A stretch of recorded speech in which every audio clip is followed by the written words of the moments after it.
you? Good morning, Helen. How are you doing this morning?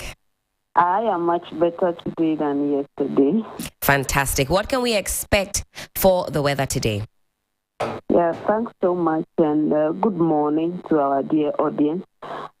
For this morning till afternoon, we expect it to be fairly stable, partly clouded sky, and then sunny intervals across the 16 regions. Temperatures for this afternoon will go as high as 39 over the north, 32, 34 over the middle sector.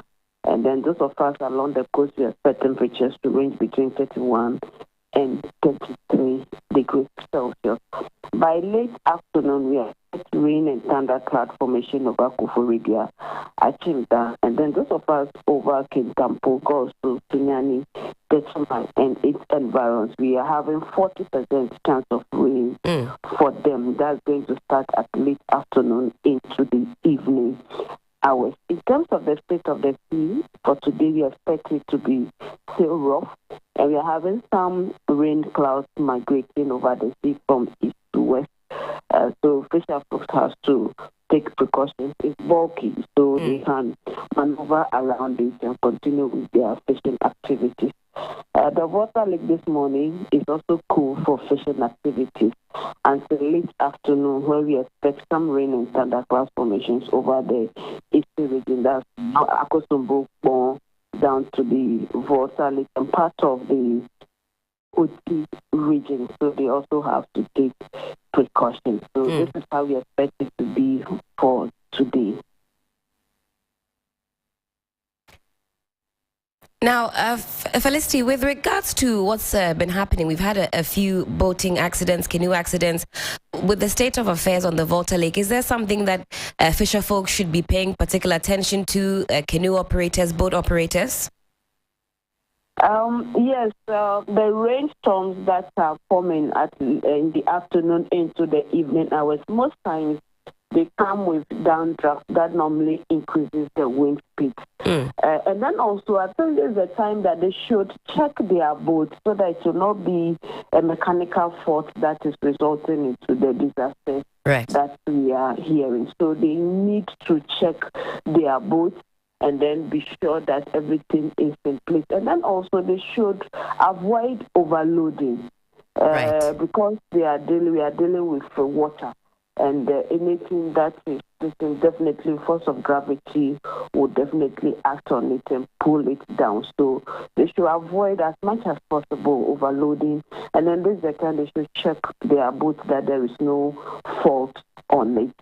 But in terms of the weather, the afternoons that we have in the rainstorm formation that normally have downdraft and updraft that may cause some of the disasters. All right, Felicity, thank you so much for that. Thank you for connecting with us this morning. Thank you for always having us. And that was Felicity Ahafianyo. She's a chief forecaster with the Ghana Met, giving us a picture of what to expect by way of weather this morning and beyond.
Start your day with Sunrise. Keep coming back for more. Good morning. This is your number one breakfast show. 92.7. 3 Start your day with Sunrise on 92.7 3FM.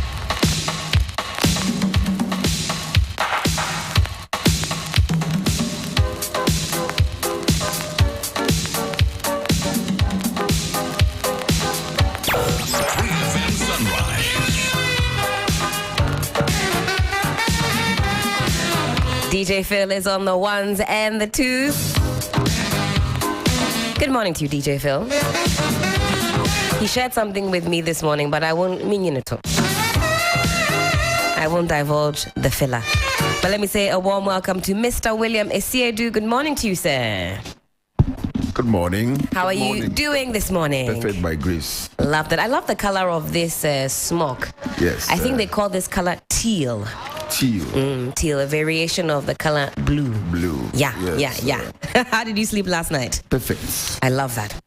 Ready for another vigorous morning right here on 3FM Sunrise? Yes. All right. Well, as I mentioned before we got into the thick of things, we're going to be looking at a number of topics this morning. The verdict on free SHS as Afrobarometer releases their report. They are a Pan-African non-partisan research network, and they always do some great work. We'll be looking at the information that they've put forth, a breakdown of the stats and the numbers. And I'm sure, William, it will come as no surprise to you that a lot of Ghanaians feel very differently about free SHS now or last year when the research was done than they did in 2017 because of, some of the challenges, the many challenges that have occurred as concerns free SHS. So we'll be looking at that, breaking down the numbers, and obviously talking to the people that can give us more insight into the current state of affairs and also the way forward. We'll be looking at the Kumasi Kejetia issue, renovations ongoing, but we're told work has halted. Shop owners, shopkeepers not happy with this latest development. Also, the Parliament has directed a probe into the University of Ghana. We'll find out what exactly is going on. And the NDC flag bearer race. The NDC is having a very interesting time, lots of twists and turns, but it's par for the course, as William will say. If you know the terrain, these things are normal. In fact, he says we've seen more interesting and juicier times. But we've got a selection of papers in front of us, myself and William. We'll run through the headlines and then we'll take some details. The Daily Guide has this to say: suicide attempt, not crime. And we spoke about that at length yesterday and got some great insight. A lot of you also voted on that poll, so thank you for that.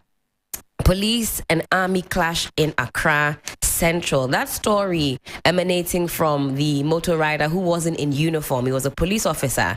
That sparked the clash. William, have you seen that video? Yes. That's gone viral. Very unfortunate scenes. When we read the story, I hadn't seen the video yet, so I couldn't really paint a picture of how it went down. But that scuffle that occurred, not great at all. Our men in uniform, very unnecessary.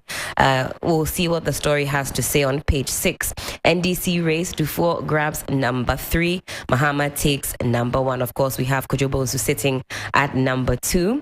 Yesterday was the president's 79th birthday, so a happy belated birthday to you, Mr. President. Minority fumes over common fund.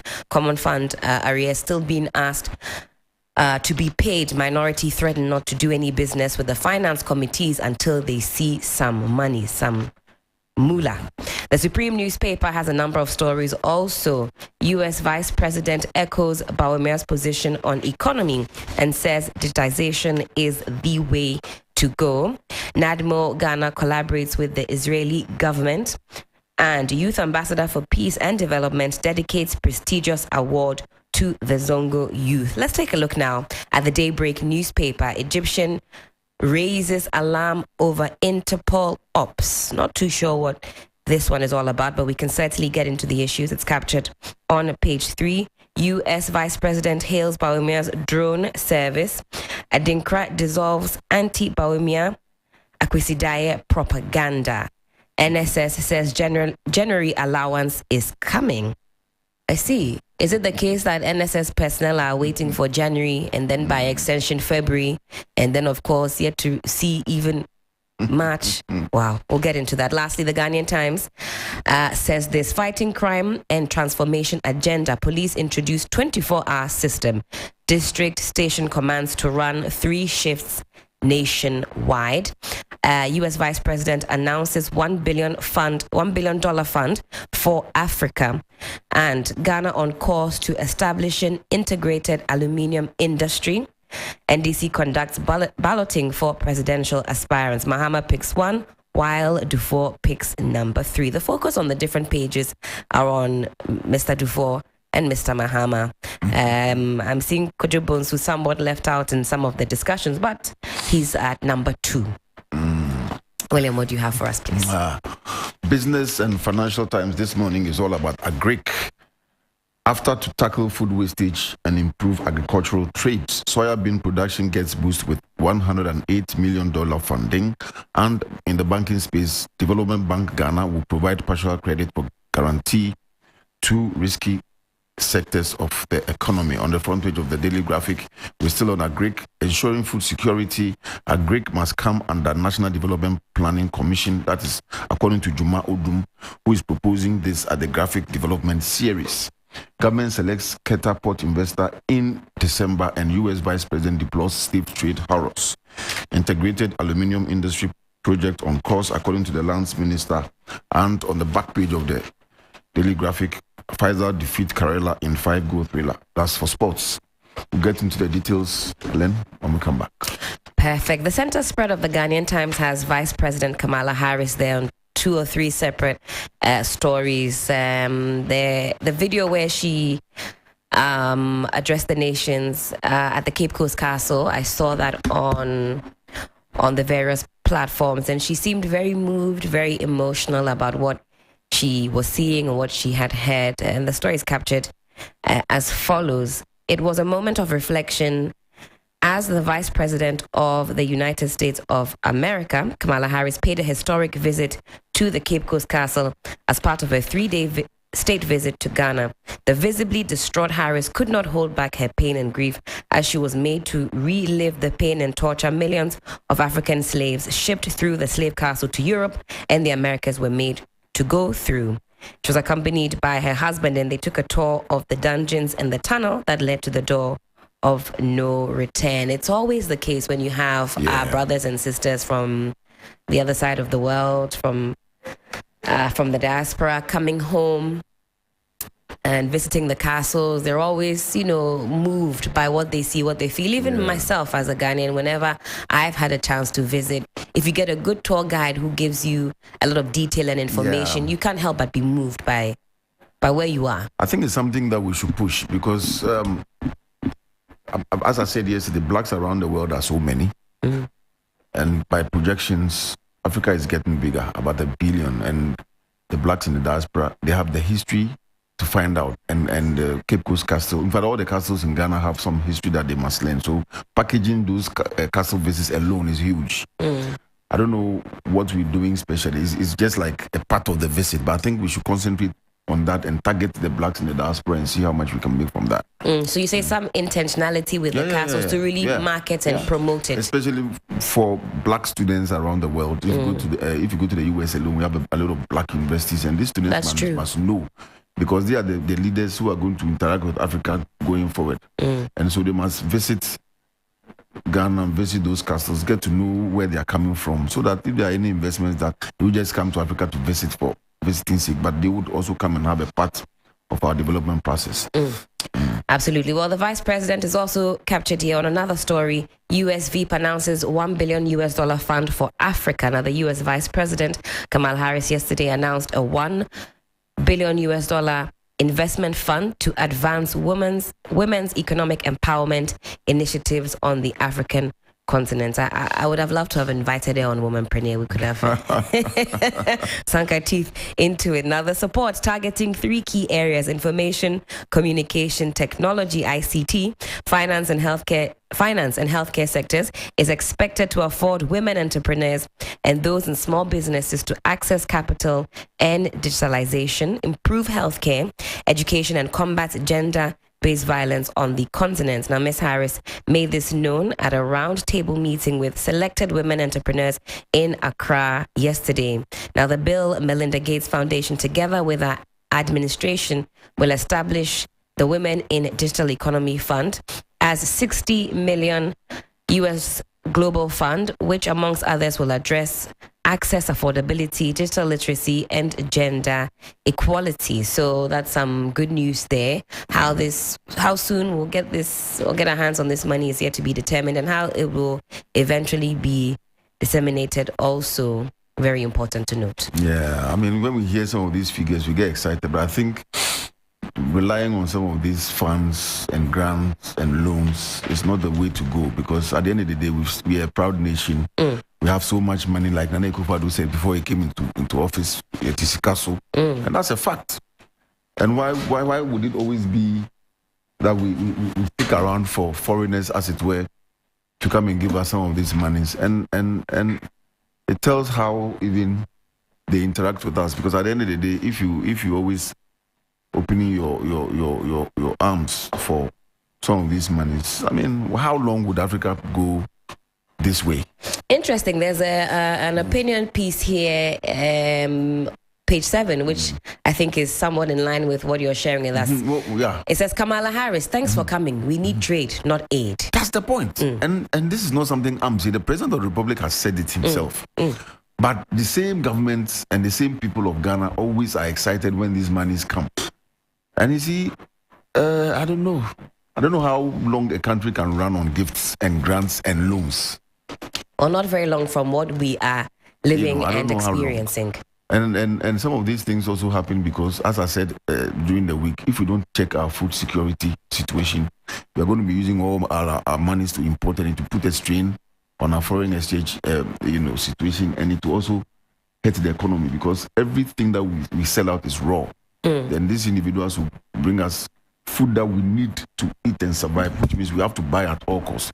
And on the front page of the graphic, I'm excited to see a call, that agric must come under National Development Planning Commission. The country needs a national program to drive agricultural development to ensure food security. An agricultural consultant for the J.A. Kufuor Foundation, Abraham Juma Udum, who made the call, said the national program covering agricultural development should be placed under the direct supervision of the National Development Planning Commission. And this is saying, don't give agric to us politicians, because it won't help the nation. Let's use the NDPC, where we can draw a roadmap that this is where we want to go. We don't need manifestos to drive agriculture. We need a national program to drive agric, he emphasized. Of course, I mean, if you go to the US, maize farms are like a whole community. You go to Ohio, and you see, you drive by, you see a whole community, just maize farms.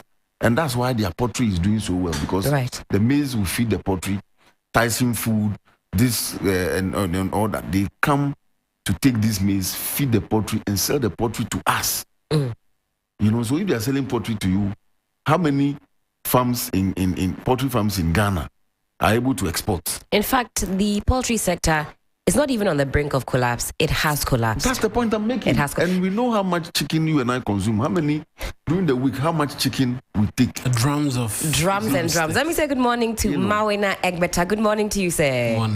Looking dashing in pink, or is this pink or peach? Either way, good to see you. Good to see you. L'orange. Good to see you, Mawena. Yeah. You see, and some of these things, when we say we need a conscious effort to drive agric, it is because a lot of our imports are agric products, rice, tomatoes, chicken, and so on and so forth. So this call on the front page of the graphic is a good one. And I'm happy also on the front page of the Business and Financial Times, they're talking about after tackling food waste. Right. To improve agricultural trade. So everything about agric is what we need to, develop to push the country forward, because we live on food. And you cannot eat cocoa beans. Of course. You cannot chew timber. When we wake up in the morning, the kind of food today, the amount of rice Ghana will consume on a daily basis. How much are we producing? We're doing well, but this call is something that I think the government must take seriously. I mean, I don't know how long we're going to be making the calls in reality, because these calls are made consistently. I can bet every week in the newspaper somewhere there's a call for us to take agric seriously. You were in basic school. I was in basic school. We're taught agric is the backbone of the Ghanaian economy. This has been taught to even kids now are learning agric is the backbone of the economy, and yet And yet nobody wants to be a You know, farmer, Mawina, because we decided that farmers are not important enough in our society. Yes. So whilst we're teaching our young ones that agric is the backbone of the economy, what are we saying about farmers? What are we saying about the profession? How are we improving on farming? We're still using rudimentary tactics in 2023. It's a shock. But we'll move on from that. In the center spread, still fighting crime and transformation agenda, police roll out 24-hour system. District station commands to run 3 shifts nationwide. Now, the police administration has begun the implementation of a 3-shift district and station command system for 24-hour coverage in all police commands across the country. This is to ensure effective supervision, command and control at all police facilities, especially during the night when most crimes are committed and the services of commanders are needed most to respond adequately. Interestingly, though, we're told by way of research that 70% of Ghanaians would call a family member or In a work times of colleague the exactly in emergency. times of emergencies before they even reach out to the police or other security personnel. Maybe this will be a step in the right direction to get more of us to use the police. Well, a step in the right direction, but I think to a great extent is the attitude. First off, the attitude first off than any other thing. So a colleague was narrating to me 2 days ago how someone had literally swindled her of some 5,000 cedis. She goes to the police station and reports. The police follows her to the area, and the police then takes the side of the company and says that the lady was careless when someone had swindled her. I don't want to mention the name of the company because it will be bad PR and all of that. But it so happens that persons dress in the guise of the company and swindle people when they attempt buying something. And so they don't work there, but they are dressed like staff who work there. And they say, I can get it for you. Bring the money and this or that. And the company says it happened 5 times. They've not taken any action and it's happened again. But when the police went, the attitude was that, oh, the lady was careless. I understand. And then comes out of the shop and then comes to speak to the lady that, oh, they said they can't do anything about it. So yes, we can have 24-hour. It's great.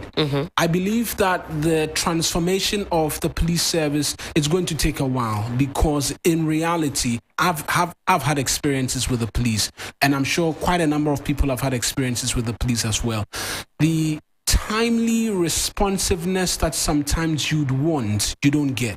And So you're saying you're not seeing a transformation? Oh, no, it's going to happen, but it's Is it happening or it's slow? This is a step in the right direction. Now there's a lot of police visibility. I was going to ask. I think we're seeing more yes. police, and so men and women. That's another step in the right direction as well in terms of traffic management, traffic control, visibility, and the likes. And so these are gradual steps, and I believe it's really a positive step because not only are we going to have police officers stationed 24 hours in a day, but this will also mean employment because they'll have to get in more officers to ensure that they're able to run the shift 24 hours. And so I think it's great. All right. Well, more visibility is something that can only help us.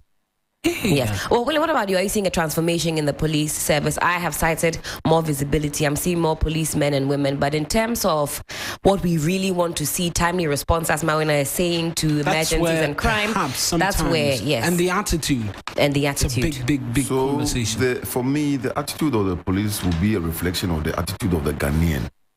Because they come out from the society to get into the police service. So we also look at the quality of education that we give our people, because at the end of the day, if the foundation of the individual who is in the police service is weak, it will reflect in whatever he does, in spite of the training that they give them.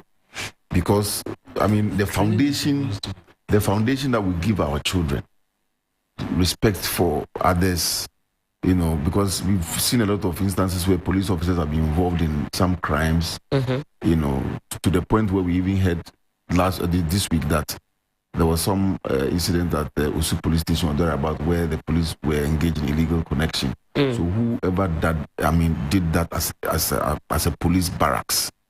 So it is not just the transformation is what we see, but what is inside the person is what I'm talking about. Because as he has said, you go and get the police officer. What are the investigative, protocols that he has to follow? After following that, what is the attitude? How does he even address somebody who's been strangled? How do you talk to him? Do you make him feel bad? I mean, so if you've been to the airport, in the West, you get to the airport and the way the police will approach you, even if they are arresting you, the way they go about it, there's no way anybody will arrest anybody in the West and they will slap him and beat him. I was going to say, hold your neck, joss you. And format his face. It happens. No, that isn't typically the norm, I would say, from just, observation, a cursory observation. The French police are being scrutinized in these last Kenyan police as well. So of course it exists. But in terms of when I think William talks about professionalism, that is something that we don't see. We can compare. We can't compare. I'm not saying it doesn't happen elsewhere. I'm just comparing because the word is transforming from what to what. Right. So what is happening there that we are all talking about is something that, as you said, there are calls to. But we can always learn from where the best practices are. So I call this months that the transformations should not just be physical, or if you like, in terms of equipment, in terms of the structure of the police, but they have their challenges, even where they sleep. That's right. You go to the police barracks and somebody is sharing a single room with a wife and 4 kids, their equipment are outside, their pages are sitting in the stand, and all this give them stress. And somebody who is stressed, you don't expect anything better from the person. That's right. Yeah. As much as I agree, half the Ghanaian is stressed. Doesn't mean we drop the ball when it comes to professionalism. That's my opinion. If you go to public sector, don't go far. Okay. Even here. So I'm speaking for the police. When we come to the media, we speak for the media. Have the Ghanaian is stressed, I understand, but I'm saying that the context we are speaking about today is the police. Yeah. Right. So we have to identify the fact that they have their challenges. Everybody has their challenges. So when it comes to the media, we speak about the media, their challenges and how to resolve them. But I agree that it's not only the police. Well, sticking with the police, this is quite unfortunate. Daily Guide, page 6, police army clash in Accra Central. Mine, did you get a chance to look at that video? I've seen videos of it. Yesterday, I was even asking one of the guys who issued the releases whether there's going to be any comment at all from the police on this matter, because I saw some of the videos and it was, let's get into the details. Chaotic is definitely one way to describe it. Armed police officers and soldiers clashed at the Central Business District, Accra Central, as traders ran for their lives. And if you've seen the video, you'd have seen the chaos that ensued. Reports indicate that the incident occurred on Monday when a police officer was allegedly assaulted by some military officers. If you joined us on Monday, we spoke about this briefly. The military officers were said to have given the police officer who was riding a motorbike some slaps for a traffic infraction. A source said the police officer pleaded and said that he's a chief inspector and that didn't save him from the soldiers. You are a police officer and so what? The soldiers are alleged to have said. According to the source, the officer after the assault ran to the Accra Central Police and informed his colleagues. The next thing that happened was the show of brotherliness. Because if you touch one, you've touched all. That really is the mentality both for the military and the police and literally all the security agencies, really. And that's how come we saw some of what we saw at Ashaman. But Adam Bona readily comes to mind, Dr. Adam Bona, because he's made comments continuously about how we continue to domesticate the military. They're to remain in the barracks. They're not supposed to be guarding anybody but the president, not supposed to be guarding EC boss, Speaker of Parliament, bullion vans. They are not expected there. That's the job of the police. When you begin to bring them into internal security situations, that's when you get to see this. The military has no right to arrest anybody for there are exceptional circumstances. I don't believe, unless there's evidence to prove me otherwise, I don't believe this was such an exceptional circumstance that the military had to cause an arrest. And when you cause an arrest, you don't go slapping the person. Well, they said amateur videos on social media shows the soldiers initially shoving the supposed officer, and he was slapped and punched from all angles while wearing a helmet. So, you see, the point is that when you go to the Kofi Annan Peacekeeping Training Center, there's been a series of training programs that I'm aware of for interagency security services for the police, customs, and the idea is that their officers will get these messages that they get from the training to their men to interact. To know how to deal with each other. For instance, if they go on a certain operation, how do they interact? How do they have respect for each other? Because look, if a police officer is in Mufti, he may not be seen as a police officer. And I'm sure that's why because he was in Mufti, the soldiers treated him as a civilian. But when he said he was a police officer, was there supposed to be some respect because he was a police officer? Must somebody be slapped because of a traffic offense? And on all those, if there's some assault, must we gather and to come and retaliate? These are basic things I think security officers know that they shouldn't do. They know. Yes. There's no way anybody will go for any training or course and be taught that when you see a civilian committing a traffic offense, you get them and slap him. It doesn't happen. So that's why I spoke about the individual's attitude and some of the things that they've picked from wherever they picked them from. So it's not about him being a soldier or a police, because we have fine police officers, fine soldiers, and so on and so forth. But where you get down from your vehicle because there's a traffic offense and you slap somebody who looked like a civilian, and the person says he's a police officer, and then when their colleagues also here, they come to do what? You understand? You're not supposed to come and fight. That's not what the police are taught. That's why. Is the average Ghanaian very aware of the mandate of the military personnel and the police personnel? Do we even know the distinction? Because now it has become so blurred that we conflate the two roles. And I think also when we talk about professionalism, I always say just because you've committed a traffic offense or even in a murder case, the police officer who's arresting you or whatever the case may be doesn't have the right to punch you, slap you, unless of course there's a threat to his or her life. Do you think the average Ghanaian really knows about their rights as individuals in this city? Because they think it's par for the cause. They think that's the way things should go, that an officer can stop you. I've had an officer stop me I hold my hands up, I had crossed the red lights, traffic offense. They stopped me, opened my car door, sat in the car, come on, let's go. Come on. And I thought to myself, goodness me, by all means, it's an offense. But what is this? Where? Where? You see, the question you ask, what I would ask is the security agencies, the personnel, do they know their mandate? Oh, they know. If you know your mandate, then why would we have a shaman? Why would we have a soldier getting down and beating somebody? Why would we have a police officer slapping a suspect and all those things? If you know your mandate is not part. Doing those things doesn't constitute part of your mandate. What? In ensuring that your work is done, you must make sure that you put the human being at the center.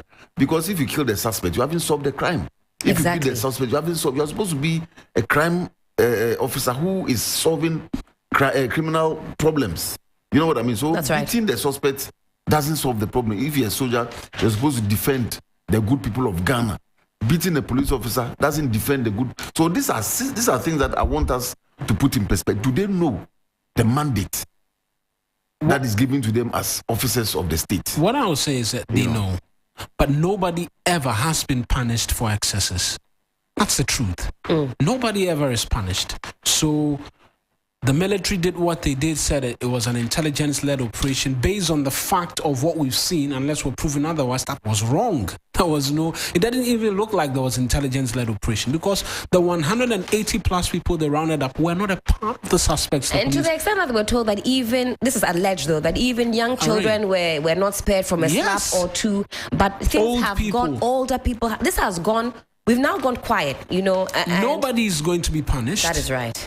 And we've got explanations that you have to vary how you condemn the act as a chief capo of the military. Nobody is punished. I can bet you they know. But when people are punished for excesses, so a police officer is arresting somebody, slaps them, and they are taken on despite the fact that someone might have committed a crime, it happens 2-3 times. I bet you will stop. If it doesn't stop, it will be reduced greatly, because you know that when it happens and it is proven that you went beyond your limits, you can be punished. It will be William reduced. says we should use the law. We should make sure we use the law. There's a historical antecedent to all this discussion. Ghana has been ruled by the military for some beginning 1966, and for so many years during the Rawlings era. A Champon came, a Frifa came, Kutoka was here, and all those people were involved in the running of the country. So historically, the military also has some thinking that they can deal with us, the civilians, the way they dealt with us during the military rule. So it is important that this Fourth Republic, the tenets of democracy are pushed down their minds. Because it's an institutional thing, you know. And you say that sentiment can linger for generations to come. Because some of these things still have their relics in the military. I always want to compare. Right. You go abroad and you hardly see a soldier in town. I mean, unless there's some serious terrorist thing but our soldiers are always in town. Now we are using them to even carry money around. And when they are going, see the attitude. You see, they still think they have that power over the civilians. What do you call like Rambo style? Sometimes the way they get you off the road. There was, I don't know where they were going. When a bus full of them. They get down, and it's as if everybody must clear from the road. You know, you'll be driving. Somebody can, if they're on a motor, they can even kick your car. Meaning get out of the way because the military is in town. They are going for a funeral in a bus. Yes, not in an emergency situation. And the bus, they are loaded and they are coming, and one of them will get down. They get down. You see them. That's how the Ghanaian soldier has been from 66 to date. They have that mentality still. And I'm saying that when they are training them, I know for a fact that they give them a lot of dose of what they are supposed to do in a democratic dispensation. But we need to do more. Maybe our democracy is young as well, because sometimes some of the democracies we compare ours to is a bit old. I mean, and even the ones that are older, they have their challenges. So, exactly. But Mara, quickly, let me just apologize for a lack of Johnny's bites. Time check is 6 minutes to the top of the hour. Johnny hasn't been feeling well from the top of the week, so do feel better, Mr. Hughes. Johnny's bites will return once Mr. Hughes is feeling fit and strong and healthy.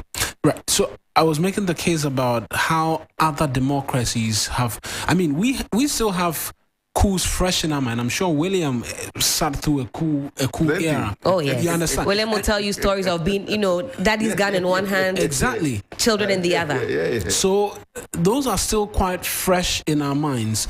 We still have a generation who experience military dictatorship. So you say that fear is still there. Some of the top military hierarchies have even been under military dictatorship. They have that feeling, and even the current crop of leaders, I'm not afraid to say it, they're scared that there is a likelihood that could happen again. That's why at every turn, the military is advised not to. And so there's that genuine fear still. And so maybe... You say it's fear? Yes, it's a genuine fear. God forbid, but I mean, when in the peak of the difficulties, the former president was saying it, the president was saying it. That's right. Civil society groups, when they organized, they were saying it because it's so fresh. William can still remember coup days. There are lots of people who can still remember days from the coup era who are still a part of us.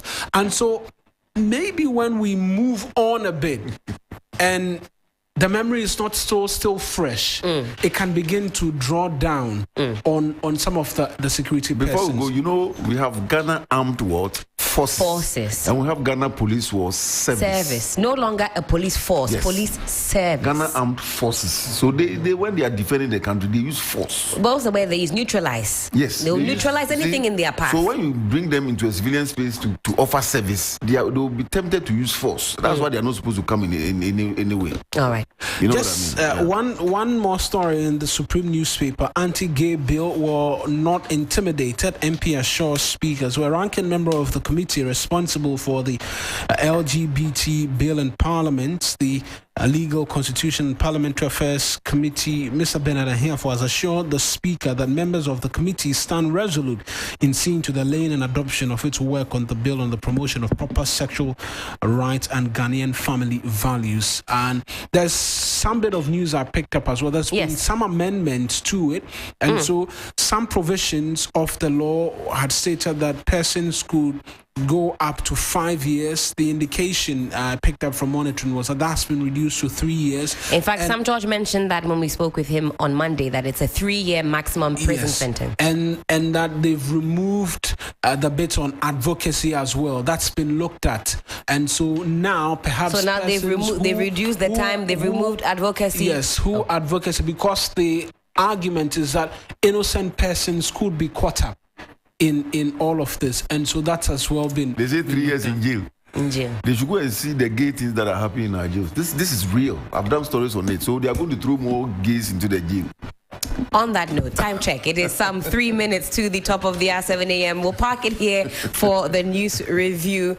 We'll talk more about that, William. We have to. We'll discuss that. We'll dissect the issues. The gays are there. I mean, when they get there, when there's a call in the prison, when you hear, boy, that means somebody has been seen touching another man touching man.